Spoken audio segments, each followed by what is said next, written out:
이 스케치북을 당신이 왜 가지고 있어? 이건 30년 전에 죽은 내 아들 거란 말이야. 여러분, 한 노인이 시장 한복판에서 이렇게 소리를 질렀어요. 양복 차림에 뒤에 경호원까지 서 있는 남자가 허름한 두부집 할머니한테 울먹이면서 소리를 지른 거예요. 시장 상인들이 전부 놀라서 쳐다봤어요. 도대체 무슨 일이 있었길래 이런 일이 벌어진 걸까요? 이 이야기 끝까지 들으시면요, 아마 눈물 없이는 못 들으실 거예요. 그런데요, 이 평범해 보이는 두부집 할머니에게는 아무도 모르는 비밀이 하나 있었습니다. 자, 이야기 처음부터 들려드릴게요. 박순옥 할머니 올해 73이에요. 새벽 4시면 어김없이 눈을 떠요. 알람 같은 거 필요 없거든요. 50년을 그렇게 살았으니까 몸이 알아서 깨는 거예요. 경기도 안양 중앙시장 아세요? 그 시장 안쪽 골목 구석에 허름한 두부집이 하나 있어요. 간판도 반쯤 떨어진 데다 페인트도 다 벗겨졌는데 거기 이렇게 적혀 있어요. 순옥이네 손두부. 이름도 참 소박하죠?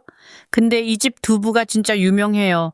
콩을 직접 불려서 맷돌에 갈고 간수 넣어서 손으로 만드는 건데요. 순옥 할머니 손맛이 거기 다 배어 있는 거예요. 새벽에 콩물 끓이는 구수한 냄새가 시장 골목을 따라 퍼지면 그게 이 시장의 아침 알람 같은 거였어요. 상인들이 그래요. 순옥이네 콩 냄새 나면 아, 오늘도 장사 시작이구나 하고 눈 뜬다고요. 할머니가 남편을 일찍 여의었어요.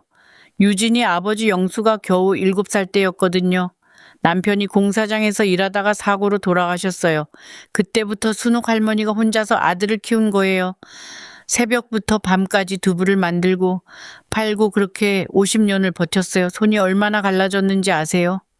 겨울에는 손등이 쩍쩍 갈라져서 피가 나는데도 콩물에 손을 담가야 하니까 그 쓰라림을 매일 견딘 거예요. 근데 할머니한테는 세상에서 제일 소중한 사람이 하나 있었어요. 바로 손녀 유진이에요. 올해 18살 고등학교 3학년이에요.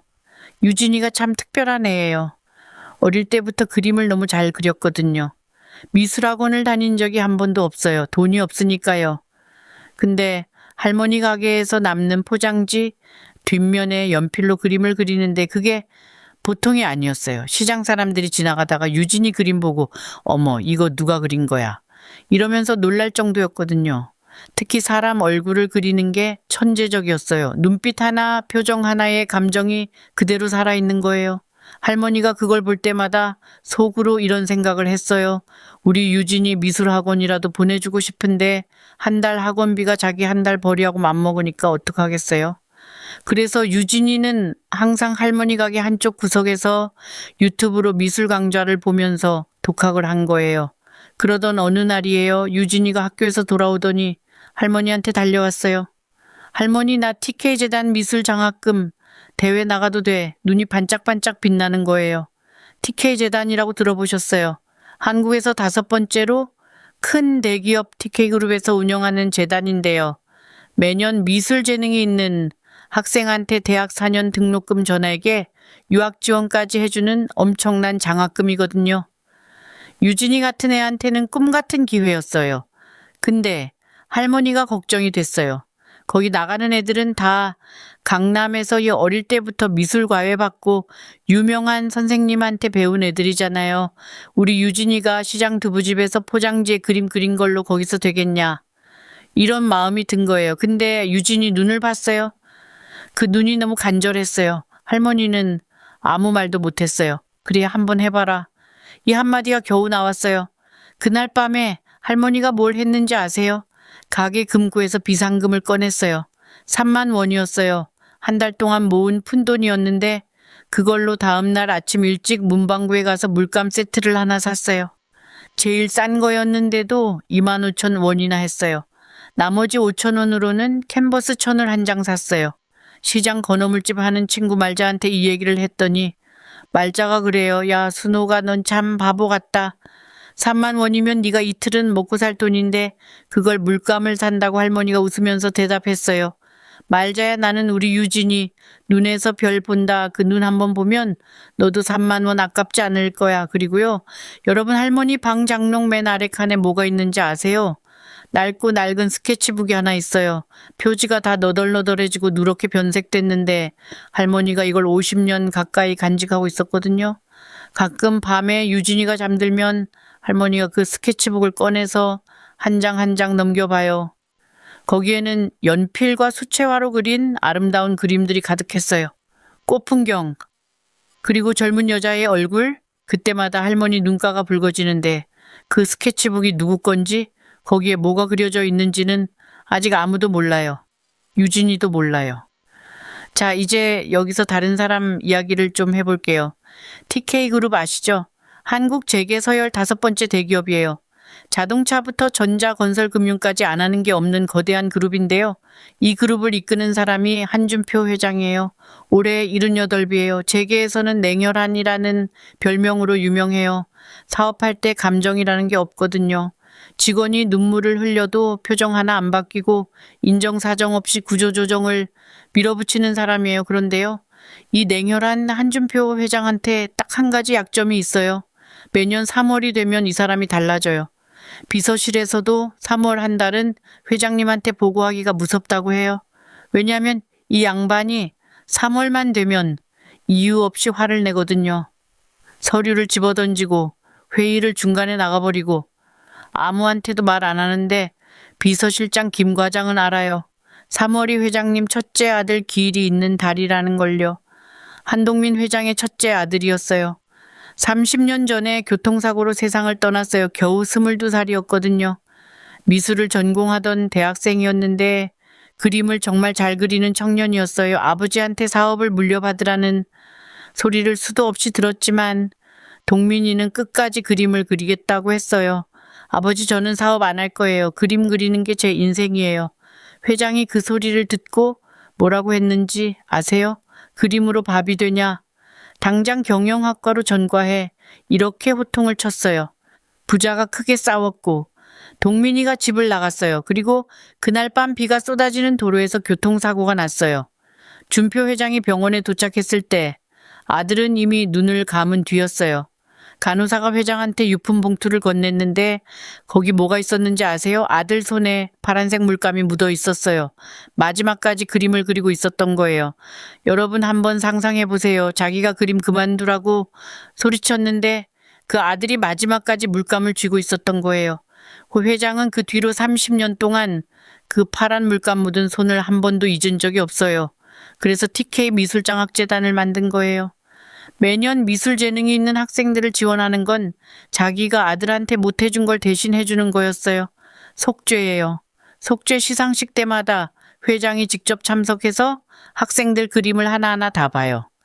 사업 관련 행사는 부사장한테 맡기면서 이것만큼은 반드시 본인이 가거든요. 그런데요, 이 재단을 실무적으로 관리하는 사람이 있어요. 강서현 올해 50살이에요. 준표 회장의 며느리인데 둘째 아들 한동현의 아내예요. 서연이가 어떤 사람이냐면요, 밖에서는 우아하고 품위 있는 재벌가 며느리 이미지인데 속은 완전히 달라요. 이 사람이 재단 기금을 몰래 빼돌리고 있었거든요. 매년 장학금으로 나가야 할 돈 중에서 3분의 1을 자기 개인 법인 계좌로 돌리고 있었어요. 3년 동안 빼돌린 돈이 무려 12억이에요. 남편 동현이는 알면서도 아내한테 한마디를 못하는 거예요. 서연이가 이 집안에서 얼마나 센 사람인지 아세요?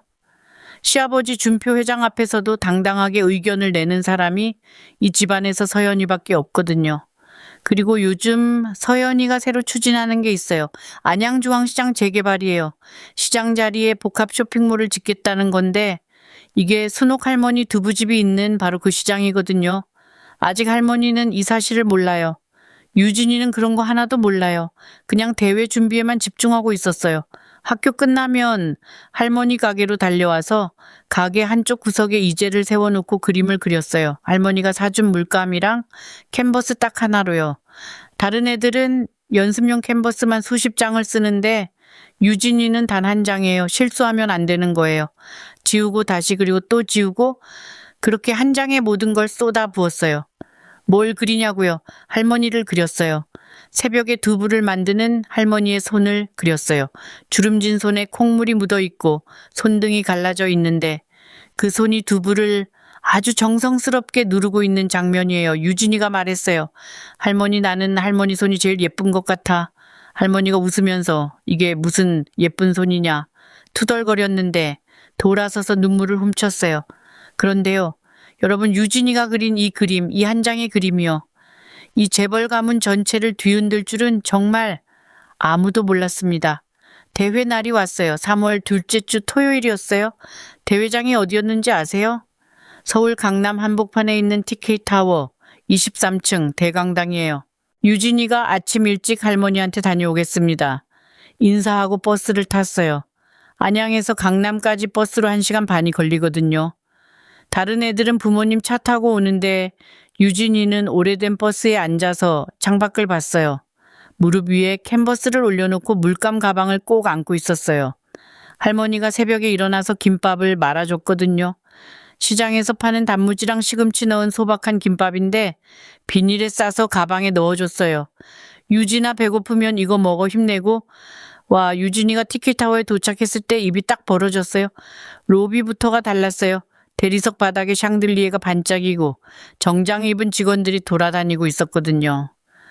엘리베이터를 타고 23층에 올라갔는데 대강당 앞에 참가 학생들이 모여 있었어요.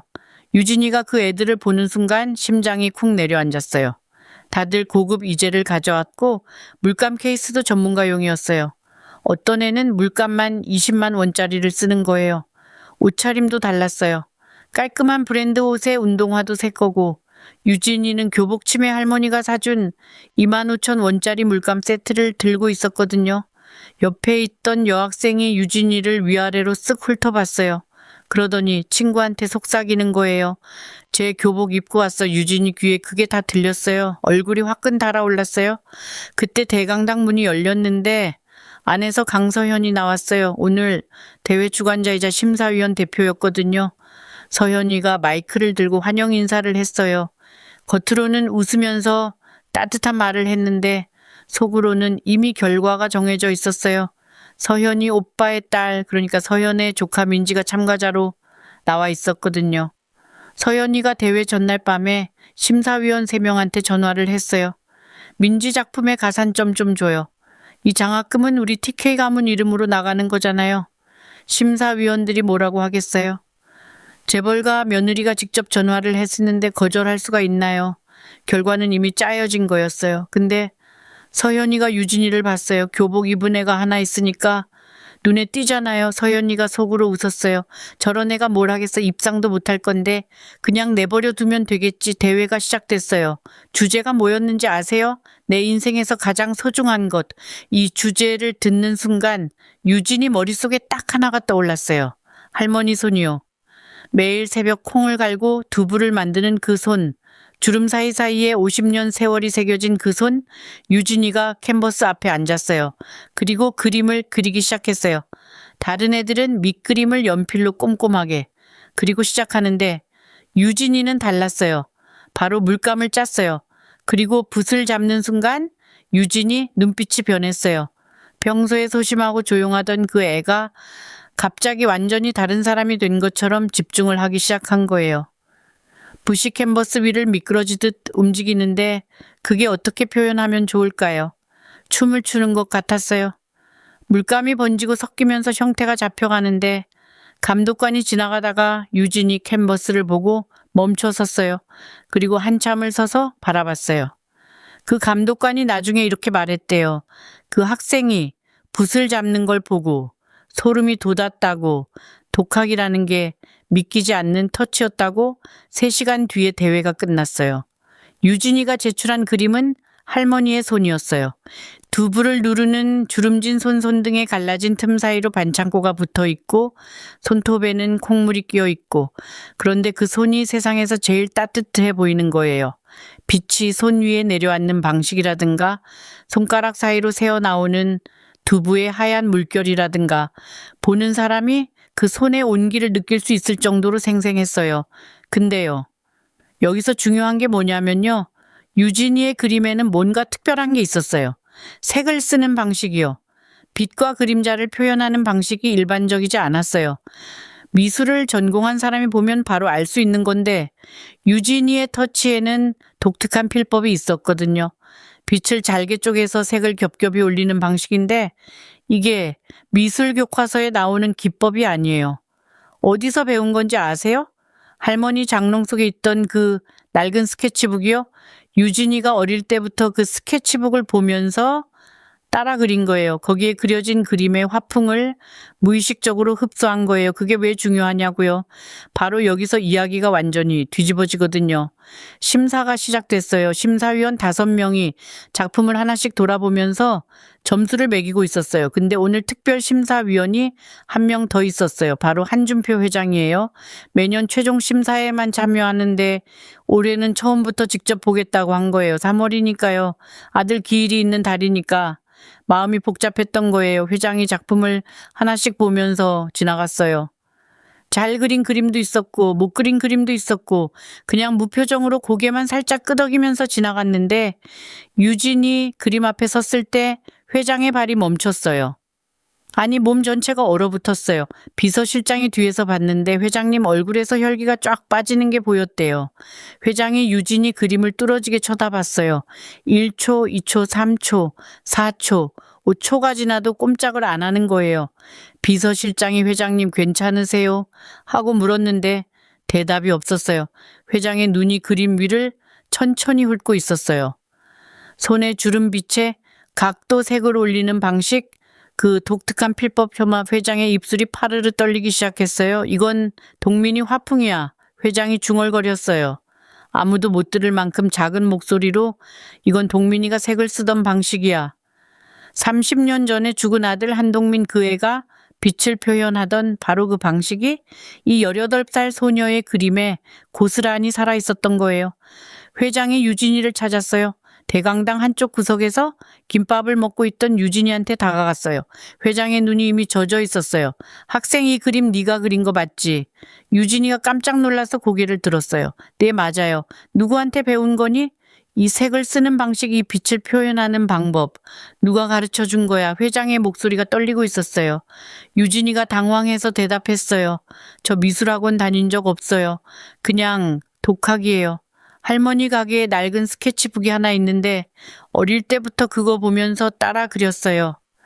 스케치북 회장의 눈이 커졌어요. 어떤 스케치북이냐, 어떤 그림이 그려져 있었어. 유진이가 조금 무서워지기 시작했어요. 이 할아버지가 왜 이렇게 흥분하는 건지 모르겠는 거예요. 꽃이랑 풍경이랑 사람 얼굴이 그려져 있어요. 특히 젊은 여자 얼굴이 많이 그려져 있고요. 그 순간 회장의 다리에서 힘이 빠졌어요. 옆에 있던 의자를 붙잡고 간신히 서 있었어요. 비서실장이 달려왔어요.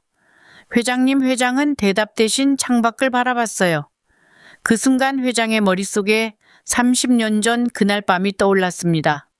30년 전 한준표 회장은 아직 회장이 아니었어요. TK그룹 부회장이었는데 사업 확장에 미쳐 있을 때였어요. 아내는 이미 세상을 떠난 뒤였고 아들 둘을 혼자 키우고 있었는데 솔직히 말하면 키운다기보다는 돈으로 맡겼다는 표현이 맞아요. 첫째 동민이는 예술적인 감성이 넘치는 아이였어요. 어릴 때부터 크레파스 주면 하루 종일 그림을 그렸거든요. 학교 미술대회에서 상을 휩쓸었고 미술 선생님이 찾아와서 이 아이는 반드시 미술을 시켜야 한다고 했어요. 근데 준표 부회장은 코웃음을 쳤어요. 그림이 뭔 밥이 되냐. 내 아들은 경영을 해야지. 동민이가 대학에서 미술을 전공하겠다고 했을 때 부자 사이에 처음으로 큰 균열이 생겼어요. 아버지 전 사업에는 관심이 없어요. 저는 그림을 그리면서 살고 싶어요. 준표가 서류를 탁 내려치면서 말했어요. 꿈깨라 한시 가문의 화가가 웬 말이냐. 경영학과로 전과 안 하면 용돈 한 푼 안 준다. 동민이가 정말 전과를 안 했어요. 용돈이 끊겼어요. 학비도 끊겼어요. 동민이는 아르바이트를 하면서 미술을 계속했어요. 편의점 야간 알바를 하고 낮에는 학교에 가고 밤에는 그림을 그리고 몸이 축나는 생활이었지만 동민이는 오히려 행복해 보였대요.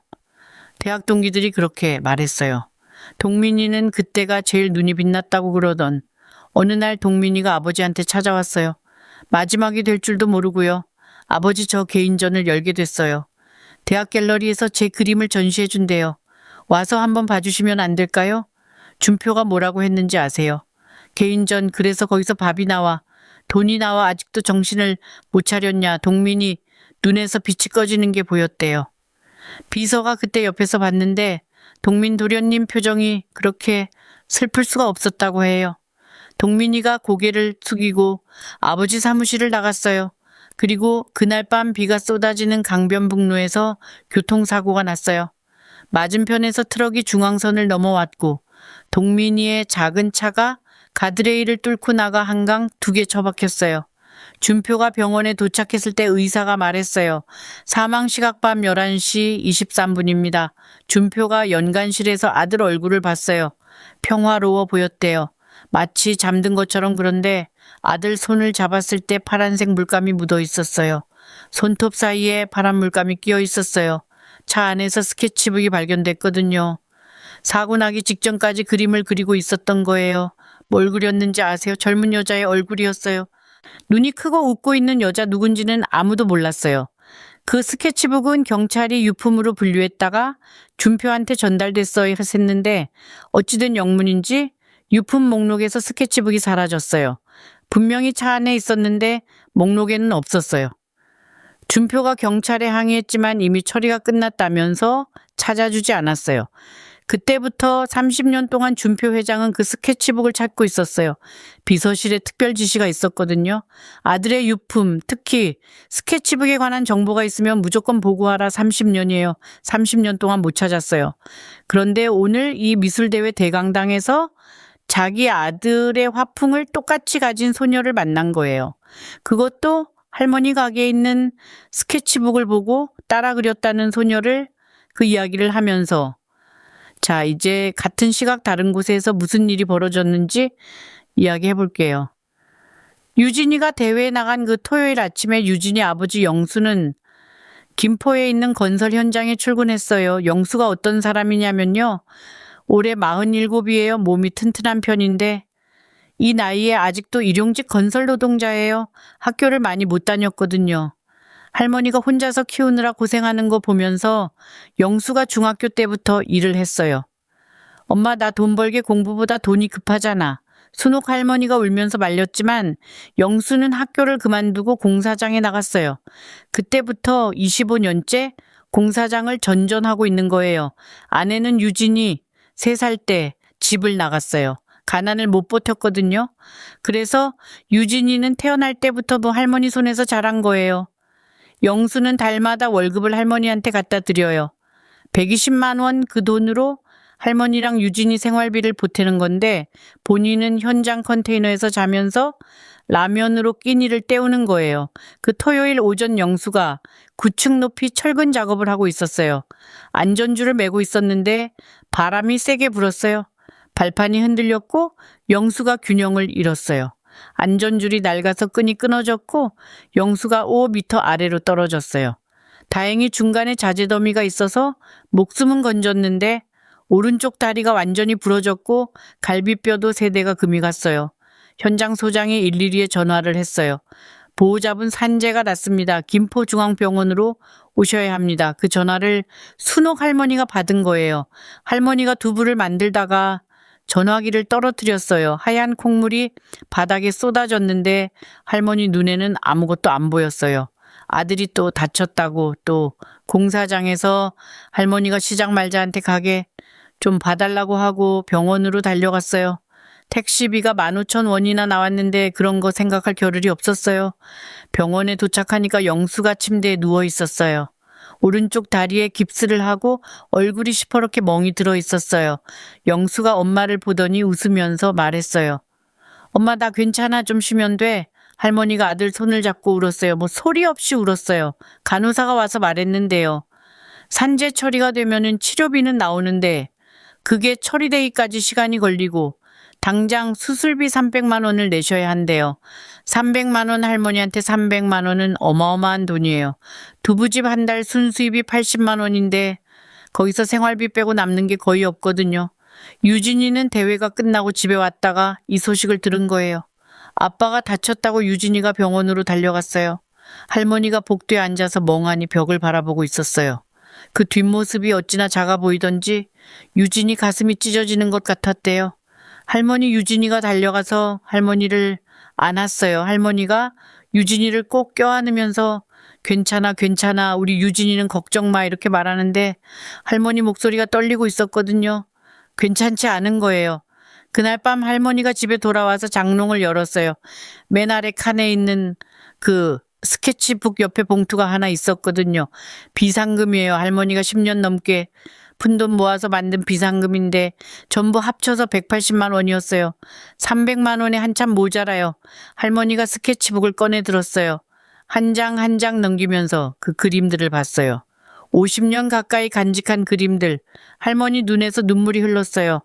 할머니가 그 스케치북을 가슴에 안고 한참을 앉아 있었어요. 그러다가 혼잣말을 했어요. 미안해요. 나 이거 팔아야 할지도 몰라요. 여러분, 할머니는 그 스케치북을 50년간 한 번도 놓지 않았습니다. 이사를 할 때도 집이 불이 날 뻔했을 때도 제일 먼저 챙긴 게 그 스케치북이었어요. 거기엔 이유가 있었거든요. 한편 서연이는 이 시각 또 다른 일을 꾸미고 있었어요. 대회가 끝나고 심사 결과를 정리하는데 문제가 생겼거든요. 심사위원 점수에서 유진이가 1등을 한 거예요. 서연이가 밀어준 조카 민지보다 유진이 점수가 압도적으로 높았어요. 서연이가 로비한 심사위원 3명도 유진이한테 높은 점수를 줬어요. 왜냐면 유진이 그림이 너무 압도적이어서 점수를 낮추면 다른 심사위원들이 의심할 정도였거든요. 서연이가 이를 갈았어요. 시장 두부집 손녀가 뭐 이렇게까지. 그러더니 갑자기 표정이 변했어요. 안양중앙시장. 아, 그 시장이구나. 서연이. 머릿속에서 안양중앙시장 재개발 계획이 떠오른 거예요. 서연이가 비서를 불렀어요. 그 안양중앙시장 철거 일정 앞당길 수 있어 빠르면 언제 가능해? 비서가 대답했어요. 상가 임대차 보호법상 최소 3개월 전에 통보해야 하는데 이미 통보 기한이 지난 점포들은 다음 달부터 가능합니다. 순옥이네 손두부도 그중 하나고요. 서현이가 웃었어요. 그 입꼬리가 올라가는 게 소름이 끼치는 웃음이었어요. 좋아, 다음 달 바로 철거 들어가. 그리고 그 시장 떡집 할머니 손녀 대회 결과는 보류해. 며칠만 아무도 모르게. 서연이가 왜 이러는지 아세요? 단순히 조카 민지를 밀어주려는 것만이 아니에요. 유진이 때문에. 시아버지 준표 회장이 동요하기 시작한 거예요. 회장이 유진이한테 관심을 보이면 유진이의 배경을 파기 시작할 거고, 그러면은 안양시장 재개발도 방해받을 수 있거든요. 더 중요한 건 회장의 첫째 아들 동민이 이야기를 다시 꺼내면 서현이한테 불리한 과거가 드러날 수도 있다는 거예요. 그게 뭐냐고요? 그건 아직 말씀드리기 이르지만 서현이한테는 30년 전 동민이 사고와 관련해서 절대 들키면 안 되는 비밀이 있었어요. 자, 이제 이야기가 정말 핵심으로 들어갑니다. 준표 회장이 대회장에서 돌아온 뒤로 잠을 못 잤어요. 밤새 서재에 앉아서 아들 동민이의 옛 사진을 꺼내봤어요. 22살 동민이가 이젤 앞에서 웃고 있는 사진, 그 뒤로 캔버스에 그려진 그림이 보이는데 그 색감이요. 빛을 잘게 쪼개서 겹겹이 올리는 그 특유의 방식이 오늘 본 유진이 그림과 너무나 똑같았어요. 회장이 비서실장한테 전화를 했어요. 새벽 3시에요. 실장, 그 학생 이유진 주소 알아냈나? 비서실장이 잠결에 받아서 대답했어요. 네, 회장님, 안양중앙시장 근처입니다. 조모와 함께 살고 있고 아버지는 건설 노동자입니다. 조모 이름은 박순옥이라고 합니다. 회장이 한참 침묵했어요. 그러더니 말했어요. 내일 아침 나 거기 데려다줘. 안양중앙시장 다음 날 아침 검은 벤츠가 안양중앙시장 앞에 섰어요. 경호원 2명이 먼저 내리고 양복 차림에 한준표 회장이 채서 내렸어요. 시장 상인들이 고개를 돌렸어요. 이 허름한 시장에 저런 차가, 저런 사람이 올 일이 뭐가 있겠어요. 회장이 시장 안으로 들어갔어요. 골목을 따라 걸었는데 아까 유진이한테 들은 대로 두부집을 찾았어요. 순옥이네 손두부 간판이 보였어요. 가게 안에서 순옥 할머니가 두부를 썰고 있었어요. 회장이 가게 앞에 섰어요. 할머니가 고개를 들었어요. 어서 오세요. 뭐 드릴까요? 회장이 할머니 얼굴을 봤어요. 주름진 얼굴, 하얀 머리카락 콩물이 묻은 앞치마 평범한 시장 할머니였어요. 근데 회장의 눈이 가게 안쪽을 훑었어요. 벽에 유진이가 그린 그림들이 붙어 있었거든요. 연필 그림, 수채화 그림, 여러 장이 가게를 장식하고 있었어요. 회장이 그 그림들을 하나하나 봤어요. 어떤 그림에서는 동민이의 터치가 느껴졌고 어떤 그림에서는 유진이만의 스타일이 섞여 있었어요. 회장이 순옥 할머니한테 물었어요. 여기 손녀분이 그린 건가요? 네, 우리 유진이가 그렸어요. 학원도 안 다니는데 혼자서 스케치북 보면서 독학했어요. 스케치북이라는 단어에 회장의 귀가 쫑긋했어요. 그 스케치북 혹시 어떤 건지 볼 수 있을까요? 할머니가 갑자기 표정이 굳어졌어요. 왜요? 그게 왜요? 그냥 손녀가 참고한 스케치북이 어떤 건지 궁금해서요. 미술 쪽에 관심이 있어서요. 할머니가 뭔가를 직감한 것 같았어요. 그 스케치북은 안 돼요. 그건 제 거예요. 할머니 목소리가 갑자기 단호해졌어요. 회장이 조금 당황했어요. 이 할머니가 왜 이렇게 반응하는 건지 그때 회장의 눈에 뭔가가 들어왔어요. 가게 카운터 뒤쪽 선반에 낡은 캔버스 가방이 하나 있었는데 거기에서 스케치북 모서리가 살짝 보였어요. 누렇게 변색된 표지 회장이 그걸 본 순간 심장이 멈추는 것 같았어요. 저건 동민이 스케치북이야 회장이 확신한 거예요. 왜냐면 동민이가 항상 쓰던 스케치북 브랜드가 있었거든요. 프랑스제 크로키북인데 표지에 특이한 무늬가 있어요. 30년이 지나도 그 무늬를 잊을 수가 없었어요. 회장이 참지 못하고 가게 안으로 들어갔어요. 그리고 그 스케치북을 집으려 한 거예요. 할머니가 소리쳤어요. 손대지 마세요. 그건 내 거예요. 회장도 소리쳤어요. 바로 이 장면이에요. 여러분 맨 처음에 들려드린 그 장면. 이 스케치북을 당신이 왜 가지고 있어? 이건 30년 전에 죽은 내 아들 거란 말이야. 시장이 얼어붙었어요. 상인들이 다 쳐다봤어요. 순옥 할머니도 얼어붙었어요. 할머니 얼굴에서 혈기가 쫙 빠졌어요. 그리고 할머니가 떨리는 목소리로 말했어요. 당신이 동민이 아버지예요. 여러분 이 순간 이 한마디로 모든 게 연결된 거예요. 순옥 할머니가 동민이를 알고 있었어요. 그것도 아주 잘 알고 있었어요. 회장이 할머니를 쳐다봤어요. 당신이 동민이를 어떻게 알아요? 할머니가 한참 동안 아무 말도 못했어요. 그러다가 천천히 입을 열었어요. 저요. 저는 동민 씨가 사랑한 사람이에요. 30년 전에 동민 씨가 처음이자 마지막으로 사랑한 여자가 저예요. 회장이 주저앉았어요. 진짜로 다리에서 힘이 빠져서 가게 바닥에 주저앉은 거예요. 경호원이 달려왔는데 회장이 손으로 저지했어요. 순옥 할머니가 스케치북을 가슴에 안고 이야기를 시작했어요. 30년 전 순옥은 21살이었어요. 안양에서 작은 분식집을 하면서 혼자 살고 있었는데 어느 날 비가 오는 저녁에 홀딱 젖은 청년이 가게에 들어왔어요. 그게 동민이었어요. 돈이 없어서 라면 한 그릇만 달라고 했는데 순옥이가 라면에 계란도 넣어주고 김치도 더 줬거든요. 동민이가 감사하다고 하면서 대신 그림을 그려줬어요. 순옥이 얼굴을 그려준 거예요. 그게 시작이었어요. 동민이가 그때부터 매일 그 분식집에 왔어요. 그림을 그리면서 순옥이랑 이야기를 했어요. 둘이 사랑에 빠진 거예요. 동민이가 집에서 쫓겨나다시피 나온 상태였는데 순옥이 분식집 뒷방에서 같이 살았어요. 3달 동안이요. 행복한 시간이었대요. 동민이가 그 3달 동안 그린 그림을 전부 이 스케치북에 담았어요. 꽃 풍경. 그리고 순옥이 얼굴, 사랑하는 사람의 얼굴을 수십 번 그린 거예요. 그러다가 동민이가 말했어요. 순옥아, 나 아버지한테 한 번만 더 가볼게. 개인전 소식을 알려주고 싶어. 그 개인전에 순옥이도 초대하고 싶었던 거예요. 그날 밤 동민이가 나가면서 스케치북을 순옥이한테 맡겼어요. 이거 잘 가지고 있어. 내일 돌아와서 마저 그릴게. 마지막 장에 너 그려줄 거야.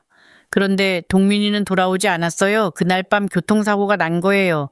순옥이가 뉴스에서 그 소식을 들었어요. TK그룹 부회장 아들 교통사고 사망. 순옥이가 그제야 동민이가 재벌집 아들이었다는 걸 알았어요. 동민이는 한 번도 자기 집안 이야기를 안 했거든요. 그냥 집에서 나온 미술학도라고만 했어요. 순옥이가 장례식장에 갈 수가 없었어요. 재벌가 장례식에 시장 분식집 아가씨가 어떻게 가겠어요? 그래서 혼자서 울었어요. 스케치북을 안고 50년을 울었어요. 아니 50년은 아니지만 처음 몇 년은 매일 울었어요. 그리고 그 스케치북을 평생 간직한 거예요. 동민 씨가 돌아와서 마저 그린다고 했으니까 어리석죠. 돌아올 리가 없는데. 그래도 이 스케치북만은 놓을 수가 없었어요. 이게 동민 씨가 저한테 남긴 유일한 거니까요. 할머니가 그 말을 하면서 울었어요. 이나 50년 만에 처음으로 누군가한테 이 이야기를 한 거예요. 준표 회장도 울었어요. 재계의 냉혈한이라 불리던 사람이 시장 두부집 바닥에 앉아서 소리 없이 울고 있었어요. 아들이 마지막으로 사랑한 여자가 이 할머니였구나. 아들이 마지막으로 행복했던 3달이 이 할머니와 함께였구나. 그런데요. 여러분, 이 스케치북 안에는 할머니도 모르는 비밀이 하나 더 숨겨져 있었습니다. 그 비밀이 뭔지는 곧 말씀드릴게요. 지금은 다른 쪽에서 벌어지는 일을 먼저 이야기해야 하지요. 바로 그 주 월요일 아침 순옥 할머니 두부집 앞에 구청 직원이 찾아왔어요. 안양시 도시개발과에서 나왔다면서 서류 봉투를 하나 내밀었어요. 순옥인의 손두부 사업주 박순옥 씨 맞으시죠? 도시정비 사업에 따른 영업장 이전 통보서입니다. 다음 달 말일까지 현 점포를 비워주시기 바랍니다. 할머니가 서류를 받아들고 읽었는데 글씨가 떨려서 잘 안 보였어요. 뭐라는 거예요? 이게 시장이 없어진다는 거예요. 네, 이 일대가 재개발 지구로 지정되어서 상가 전체가 철거됩니다. 보상금은 별도 통보됩니다.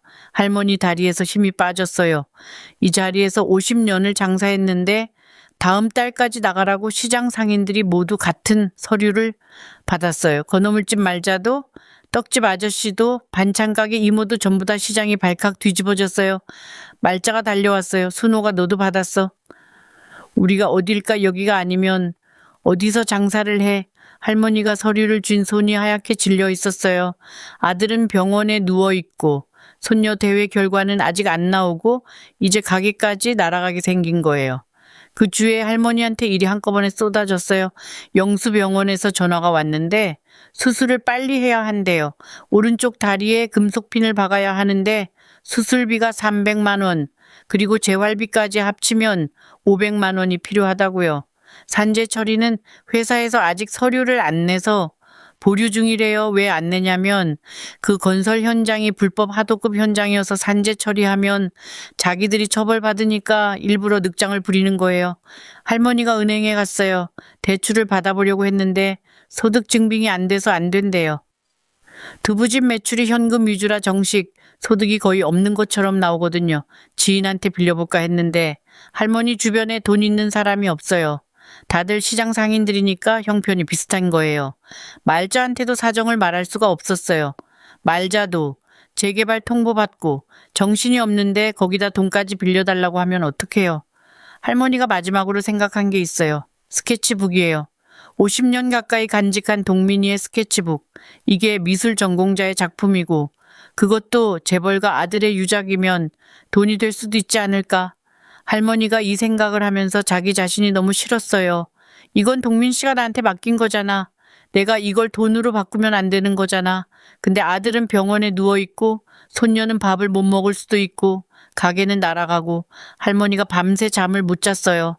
스케치북을 안고 앉아서 동민 씨 미안해 미안해 나 어떡하면 좋겠어 이러면서 혼자 울었어요. 바로 그때 유진이가 할머니 방에 들어왔어요. 할머니 왜 울어? 할머니가 급히 스케치북을 숨기면서 아니야. 할머니 그냥 잠이 안 와서 유진이가 할머니 옆에 앉았어요. 할머니 나 대회에서 상 못 타도 괜찮아. 할머니랑 아빠만 건강하면 돼. 유진이가 할머니 손을 잡았어요. 그 갈라진 손을 이 세상에서 제일 예쁜 손이라고 말한 그 아이가 할머니 손을 꼭 잡고 있었어요. 할머니가 유진이를 꼭 안았어요. 우리 유진이 할머니가 꼭 지켜줄게. 근데 할머니 속마음은 어떻게 지켜주지라는 절박함이 가득했어요. 자, 여러분 여기서 이야기가 또 한 번 뒤집어집니다. 진짜 충격적인 사실은 따로 있었거든요. 준표 회장이 시장에서 돌아온 뒤로 예전 같지 않았어요. 순옥 할머니한테 들은 이야기가 머릿속에서 떠나질 않았거든요. 아들이 마지막 석 달을 행복하게 보냈다는 것. 아들이 사랑하는 여자가 있었다는 것. 그 여자가 아들의 스케치북을 50년간 간직했다는 것. 회장이 비서실장한테 지시를 내렸어요. 30년 전 동민이 교통사고 관련 자료를 전부 다시 조사해 경찰 보고서 사고 현장 사진, 목격자 진술서. 전부 회장이 왜 갑자기 이걸 다시 조사하냐고요? 스케치북 때문이에요. 동민이가 사고. 당시 차 안에 스케치북을 가지고 있었어요. 경찰이 유품으로 분류했다가 어디론가 사라진 그 스케치북. 근데 순옥 할머니가 그 스케치북을 갖고 있었단 말이에요. 동민이가 순옥이한테 맡기고 나간 거니까 사고 현장에 스케치북이 없었던 거예요. 그럼 경찰 유품 목록에 스케치북이 있었다는 건 뭐냐? 누군가가 스케치북이 있었다고 거짓 보고를 한 거예요. 왜 비서실장이 30년 전 자료를 뒤지기 시작했어요. 경찰 보고서를 입수하고 당시 담당 형사를 추적했어요. 은퇴한 형사가 경기도 이천에서 낚시터를 하고 있었는데 비서실장이 찾아가서 물었어요. 30년 전 TK그룹 한동민 교통사고 담당하셨죠. 유품 목록에 스케치북이 있었는데 실제로 차에서 발견됐습니까? 은퇴한 형사가 한참을 뜸을 들이다가 말했어요. 그건 말이야. 당시에 TK그룹 쪽에서 사람이 와서 유품을 따로 가져간 게 있어. 누군가 스케치북을 찾으러 왔었는데 TK 관계자라고 신분증을 보여줬어. 그래서 넘겨줬지. 근데 실제체는 스케치북이 없었으니까 그 사람이 헛걸음한 셈이야. 비서실장이 물었어요. 그 사람이 누군지 기억나세요? 형사가 대답했어요. 기억나지? 젊은 여자였어. 되게 말쑥하게 차려입은 이름이 뭐였더라? 뭐라고 했나? 강서. 정확히는 기억 안 나는데 강씨 성을 가진 젊은 여자? 비서실장 얼굴이 하얘졌어요. 강서현 회장 며느리 서현이가 30년 전에 동민이 사고 현장에 갔었다고요. 그것도 스케치북을 찾으러 비서실장이 회장한테 보고했어요. 회장이 보고를 듣고 한참 동안 아무 말도 안 했어요. 서재에서 혼자 앉아 있었는데 비서실장이 밖에서 기다리고 있었거든요. 한참 뒤에 회장이 문을 열고 나왔는데 비서실장이 그 표정을 보고 소름이 끼쳤대요. 냉혈한 한준표 회장의 진짜 냉혈한 표정이 그때 처음 나왔다고요. 서현이를 불러 지금 당장 회장이 추가로 조사를 지시했어요. 서현이 개인법인 계좌 조사해. 재단 자금 흐름도 3년치 전부 감사 돌려 비서실장이 대답했어요. 회장님 감사를 돌리면 서현 전무님이 바로 알 텐데요. 알게 해. 내가 직접 물어볼 거니까. 이틀 뒤에 감사 결과가 나왔어요. 재단 기금 3년간 12억 횡령 개인 법인으로 빼돌린 경로도 전부 확인. 회장이 그 서류를 들고 서현이를 불렀어요. TK타워 회장실이에요. 서현이가 들어왔는데 평소처럼 자신감 넘치는 표정이었어요. 아버님 부르셨어요. 회장이 서류를 탁 내밀었어요. 이게 뭔지 알겠나? 서현이가 서류를 보는 순간 표정이 굳어졌어요. 재단 기금 횡령 내역서였거든요. 서현이가 순간 당황했지만 바로 태도를 바꿨어요. 아버님 이건 오해예요. 재단 운영비로 사용한 건데 회계 처리가 좀. 서현이 말을 끊고 회장이 말했어요. 그건 됐고 내가 더 궁금한 게 있어. 30년 전에 동민이 사고 현장에 왜 갔어? 서현이 얼굴이 하얘졌어요. 진짜 하얘졌어요. 비서실장이 봤는데 서현이가 처음으로 그런 표정을 짓는 걸 봤대요. 무슨 말씀이세요? 동민이 사고 현장 경찰한테 TK 관계자라고 신분을 속이고 유품을 찾으러 갔지. 스케치북을 회수하려고. 왜 네가 그 사고에 관여했어? 서현이가 입술을 깨물었어요. 아니에요. 저는 그런 적 없어요. 그때 전 동현이랑 막 사귀기 시작했을 때예요. 동민이 오빠를 안 지도 얼마 안 됐고 회장이 주먹을 쥐었어요. 거짓말하지 마. 내가 다 조사했어. 너는 동민이가 죽기 전부터 이 집안에 들어올 계획을 세우고 있었어. 동현이를 통해서. 여러분 여기서 엄청난 사실이 밝혀져요. 서현이가 원래 동민이한테 접근했었어요. 30년 전에 서현이는 대학생이었는데 TK그룹 장학생이었거든요. 재단 장학금을 받으면서 동민이를 알게 됐어요. 서현이가 동민이한테 호감을 표시했지만 동민이는 이미 순옥이를 만나고 있었어요. 서현이가 거절당한 거예요. 서현이가 그때부터 동현이 쪽으로 방향을 틀었어요. 둘째 아들한테 접근한 거예요. 그건 그렇다 치고 더 충격적인 건 동민이가 사고 나던 날 서현이가 동민이한테 전화를 했다는 거예요. 비서실장이 당시 통화 기록까지 조사한 거예요. 사고 나기 20분 전에 서현이 번호로 동민이한테 전화가 갔어요. 무슨 통화를 했는지는 모르지만 사고 직후에 현장에 달려가서 스케치북을 찾으려 했다는 건 뭔가 숨기려고 한 거잖아요. 회장이 물었어요. 그 전화에서 동민이한테 뭐라고 했어? 서현이가 벌벌 떨기 시작했어요. 그러다가 무릎이 꺾이면서 바닥에 주저앉았어요. 저는 그냥 동민이 오빠한테 순옥이라는 여자 만나는 거 집에 알리겠다고 했어요.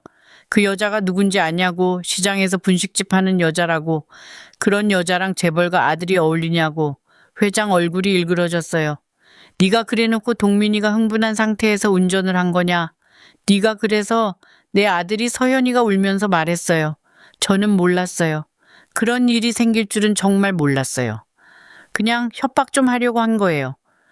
그 여자랑 헤어지면은 제가 동민이 오빠를 좋은 여자한테 소개시켜 주겠다고. 저는 정말 사고가 날 줄은 회장이 서류 뭉치를 바닥에 내동댕이 쳤어요.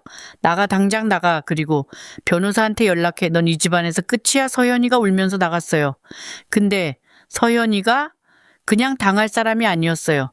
서현이 성격 아시잖아요. 이 집안에서 제일 강한 사람이에요.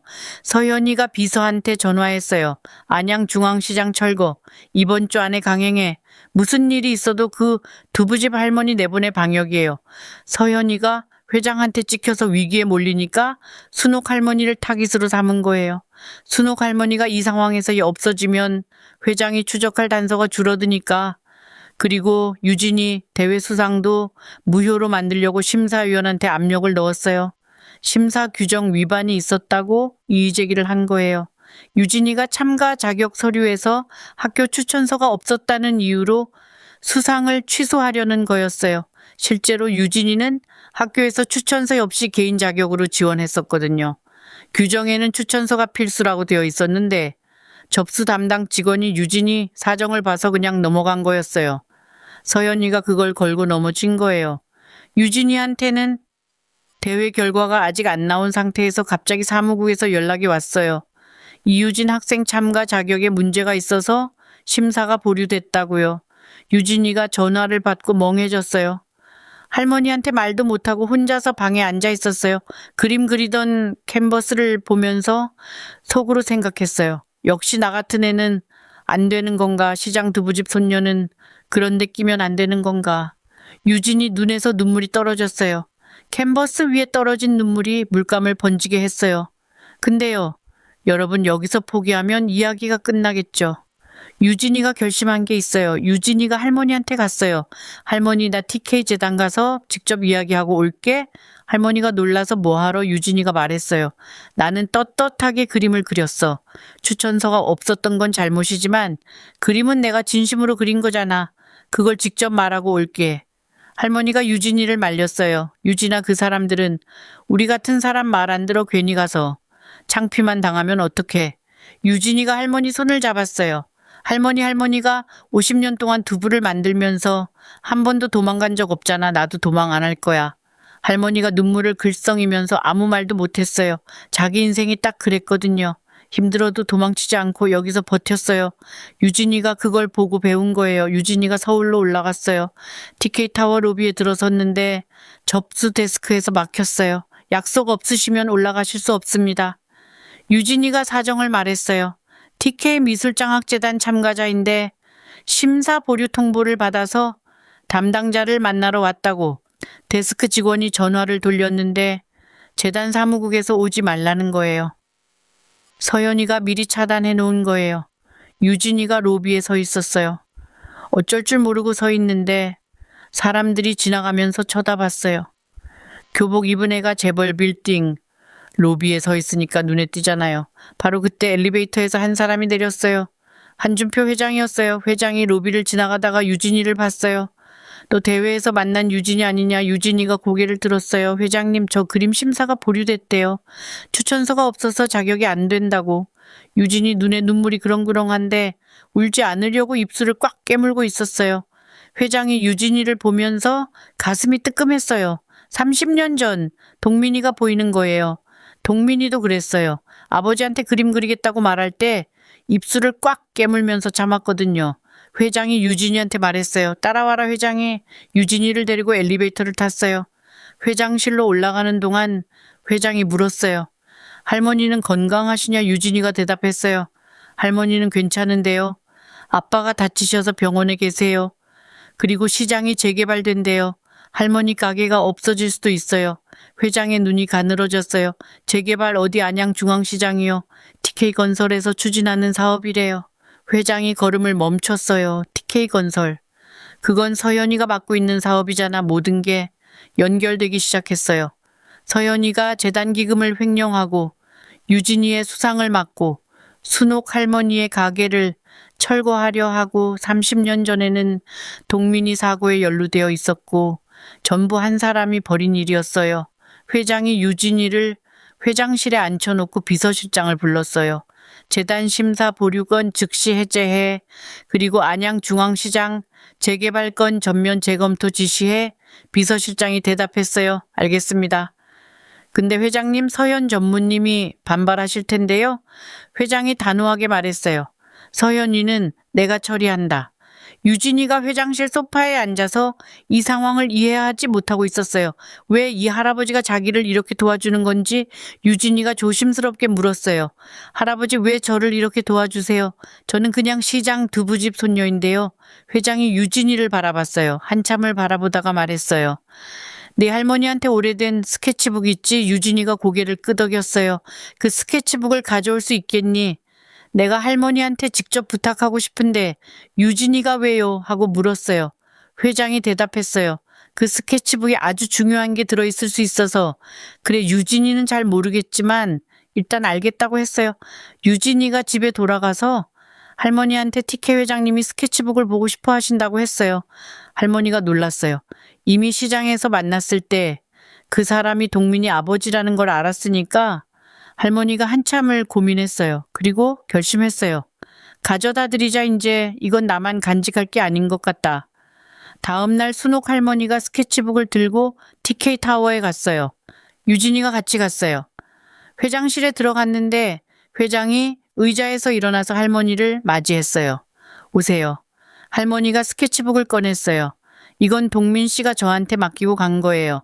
돌아와서 마저 그린다고 했었는데 돌아오지 않았어요. 50년을 기다렸는데 이제 동민 씨 아버지한테 드리는 게 맞는 것 같아요. 회장이 떨리는 손으로 스케치북을 받았어요. 한 장 한 장 넘겼어요. 꽃 그림, 풍경 그림, 그리고 젊은 순옥이의 얼굴. 회장 눈에서 눈물이 주르륵 흘렀어요. 아들이 그렸구나. 이 그림들을 내 아들이 행복하면서 그렸구나. 마지막 장까지 넘겼을 때 회장이 멈췄어요. 마지막 장 뒷면에 뭔가가 접혀 있었어요. 종이 한 장이 스케치북 안쪽에 끼워져 있었는데 누렇게 발에서 거의 안 보일 정도였어요. 할머니가 깜짝 놀랐어요. 이건 뭐예요? 저 이런 거 있는 줄 몰랐는데. 회장이 조심스럽게 그 종이를 꺼냈어요. 접혀있던 종이를 펼쳤는데 그건 편지였어요. 동민이가 쓴 편지피는 못 속인다더니 그 재능은 이미 답을 알고 있었던 겁니다. 여러분, 그 편지에 뭐라고 써 있었는지 말씀드릴게요. 순호가 이 편지를 읽고 있다면 나는 아마 멀리 갔을 거야. 아버지한테 한 번만 더 가보려고 하는데 혹시 모르니까 이 편지를 남겨. 우리 사이에 아이가 생긴 거 알지? 네가 지난주에 말해줬을 때 나는 세상에서 제일 행복한 사람이었어. 아버지한테 이 이야기를 하고 올게. 우리 아이를 위해서라도 아버지와 화해하고 싶어. 만약 내가 돌아오지 못하면 이 스케치북을 우리 아이한테 보여줘. 이 아이의 아빠가 그림을 이렇게 사랑했다고 말해줘. 그리고 아이가 나를 닮아서 그림을 좋아하게 되면 절대 말리지 마. 내가 가장 행복했던 순간은 그림을 그릴 때였다고 전해줘. 동민이가 회장실이 조용해졌어요. 아무 소리도 안 났어요. 시계 초침 소리만 똑딱똑딱 울렸어요. 순옥 할머니가 입을 벌리고 편지를 쳐다보고 있었어요. 우리 사이에 아이가 생긴 거에 할머니가 떨리는 목소리로 말했어요. 동민 씨가 알고 있었어요. 제가 임신한 거 알고 있었어요. 저는 동민 씨한테 말했을 때 동민 씨가 그냥 웃기만 해서 별로 신경 안 쓰는 줄 알았는데 이런 편지를 회장이 물었어요. 아이가 태어났습니까? 할머니가 고개를 끄덕였어요. 네, 영수예요. 제 아들 영수가 동민 씨 아들이에요. 회장 눈이 커졌어요. 그 건설 현장에서 다친. 그러면 영수가 동민이 아들이면 유진이가. 회장이 유진이를 봤어요. 유진이가 멍하니 서 있었어요. 이 이야기를 전혀 모르고 있던 거예요. 할머니가 한 번도 말한 적이 없었으니까. 할머니, 이게 무슨 말이에요? 아빠가 누구 아들이라는 거예요? 할머니가 유진이를 안으면서 울었어요. 유진아, 미안해. 할머니가 너한테 말을 못했어. 네 아빠 아버지가 입은 아들이야. 네 아빠는 동민 씨 아들이야. 유진이가 멍하니 회장을 봤어요. 회장도 유진이를 봤어요. 내 증손녀. 회장의 목소리가 떨렸어요. 동민이의 손녀. 내 친증 손녀가 그림을 그리고 있었던 거야. 여러분 생각해 보세요. 유진이가 미술학원 한 번 안 다니고 독학으로 그 재능을 보인 게 우연이 아니었어요. 동민이의 피가 흐르고 있었던 거예요. 아버지가 그림을 사랑한 것처럼 손녀도 그림을 사랑하게 된 거예요. 동민이가 편지에 쓴 대로 아이가 나를 닮아서 그림을 좋아하게 되면 정말로 그렇게 된 거예요. 회장이 유진이를 꼭 안았어요. 재벌 회장이 시장 두부집 손녀를 안고 펑펑 울었어요. 동민아, 내 손녀가 여기 있다. 네가 남긴 게 여기 살아있다. 유진이도 울었어요. 뭔가 이해가 안 되면서도 이 할아버지의 눈물이 진심이라는 건 알겠었어요. 순옥 할머니도 울었어요. 50년 동안 혼자 안고 있던 비밀이 이렇게 풀리는 거예요. 비서실장도 눈물을 닦고 있었어요. 회장실 전체가 눈물바다였어요. 회장이 바로 지시를 내렸어요. DNA 검사를 해야겠지만 이 상황이면 사실상 확정이야. 영수 씨 병원비 당장 처리해 최고 의료진 붙이고 안양중앙시장 재개발 백지화해. 그리고 서현이는 이 모든 게 정리되는 대로 법적 조치 취한다. 비서실장이 전부 기록하고 있었어요. 회장님 한 가지만 더요. 서현 전무님이 오늘 아침에 안양시장 강제 철거를 지시했다고 합니다. 이번 주 안에 철거반이 들어간답니다. 회장이 자리에서 벌떡 일어났어요. 당장 마가 TK건설에 내 이름으로 즉시 철거 중단 명령 내려 순옥 할머니가 놀라서 물었어요. 철거요. 그게 무슨 회장이 말했어요. 걱정하지 마세요. 그 시장 아무도 못 건드립니다. 내가 지킵니다. 그날부터 일이 빠르게 돌아갔어요. 서현이가 추진한 재개발 사업이 전면 재검토에 들어갔어요. TK그룹 법무팀이 서현이의 재단 횡령을 검찰에 고발했어요. 서현이의 남편 동현이가 아버지한테 찾아와서 무릎을 꿇고 빌었어요. 아버지, 서현이가 잘못한 건 맞지만 아이들 생각해서 한 번만 봐주실 수 없습니까? 회장이 대답했어요. 서현이가 한 일이 뭔지 알고 있냐? 재단 기금 12억 횡령에 30년 전 내 형 사고에도 관여했어. 동현이 얼굴이 하얘졌어요. 형 사고예요. 회장이 전부 이야기해줬어요. 동현이가 바닥에 주저앉으면서 울었어요. 제가 몰랐습니다. 아버지 정말 몰랐습니다. 서현이가 경찰에 소환됐어요. 횡령 혐의로 구속영장이 청구됐고 30년 전 사고 관련해서는 공소시효가 지났지만 도의적 책임은 남은 거예요. 서현이가 구치소에서 동현이한테 면회를 왔을 때 울면서 말했어요. 미안해, 내가 욕심이 너무 많았어. 동현이가 대답했어요. 나도 모른 척한 내가 잘못이야? 형한테도 동민이 형한테도 미안해. 한편 영수의 수술이 성공적으로 끝났어요. TK그룹 계열병원 최고 의료진이 수술을 맡았거든요. 영수가 수술 후에 눈을 떴는데 병실이 달라져 있었어요. 일반 병실이 아니라 VIP 병실이었어요. 영수가 당황했어요. 엄마, 여기 어디야? 이런 병실. 내가 어떻게 순옥 할머니가 아들 손을 잡고 천천히 이야기해줬어요. 영수야, 내 아버지 이야기를 해줘야겠다. 영수가 처음으로 자기 친아버지 이야기를 들었어요. 한동민이라는 미술을 사랑한 청년 재벌가 아들이지만 그림을 선택한 사람 22살에 세상을 떠났지만 마지막까지 물감을 쥐고 있었던 사람. 영수가 울었어요. 엄마, 왜 지금까지 이런 이야기를 안 했어? 할머니가 대답했어요. 뭘 어떻게 말하냐? 재벌집 아들이랑 사랑했다가 혼자 남았다는 말을 어떻게 해? 네가 상처받을까 봐? 네가 그 집안을 원망할까 봐? 영수가 엄마를 안으면서 말했어요. 엄마 고생 많았어. 정말 많았어. DNA 검사 결과가 나왔어요. 영수와 동현이의 DNA가 일치했어요. 형제 관계가 확인된 거예요. 동현이가 결과를 받고 영수를 찾아왔어요. 형님, 아니 형, 동민이 형 아들이니까 나한테는 형이시네요. 영수가 당황해서 아닙니다. 저는 그런 거 별로. 동현이가 말했어요. 아니에요. 형은 형이에요. 아버지가 형을 만나고 싶어 하세요? 준표 회장이 영수를 만났어요. 병실에서 만났는데 영수가 침대에서 일어나려 했어요.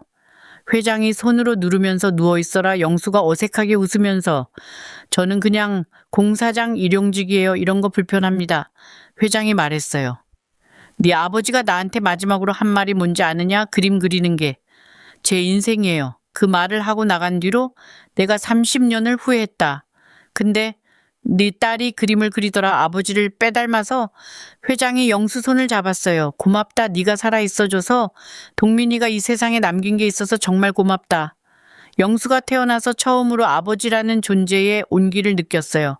비록 친아버지는 아니지만 할아버지의 손에서 아버지의 빈자리가 채워지는 느낌이었어요. 1년이 지났어요. 봄이 왔어요. 서울 강남 한복판에 있는 TK 아트 갤러리에서 특별전이 열렸어요. 전시회 이름이 뭐였는지 아세요? 할머니의 손 이유진 작가 첫 개인전이에요. 유진이가 TK 미술장학재단 대상을 수상하고 장학금을 받아서 미술대학에 입학했어요. 그리고 1년 만에 첫 개인전을 열게 된 거예요. 전시회장에 들어가면 제일 먼저 보이는 그림이 있어요. 대회에 출품했던 그 그림 할머니의 손 주름진, 손에 콩물이 묻어있고 손등이 갈라져 있지만 세상에서 제일 따뜻한 손, 그 그림 옆에 또 하나의 그림이 걸려 있어요. 동민이가 30년 전에 그린 순옥이의 얼굴이에요. 스케치북에서 꺼내서 액자에 넣은 거예요. 할아버지의 사랑과 손녀의 사랑이 나란히 걸려 있는 거예요. 개인전 오프닝에 사람들이 많이 왔어요. 한준표 회장이 왔어요. 양복을 입고 경호원 없이 혼자 왔어요. 순옥 할머니도 왔어요. 시장에서 두부 만들다가 앞치마 벗고 달려온 거예요. 영수도 왔어요. 다리에 아직 보조기구를 차고 있지만 걸을 수 있게 됐거든요. 말자 할머니도 왔어요. 건어물집 문 닫고 와서 연신 사진을 찍고 있었어요. 유진이가 전시회장 중앙에 서 있었어요.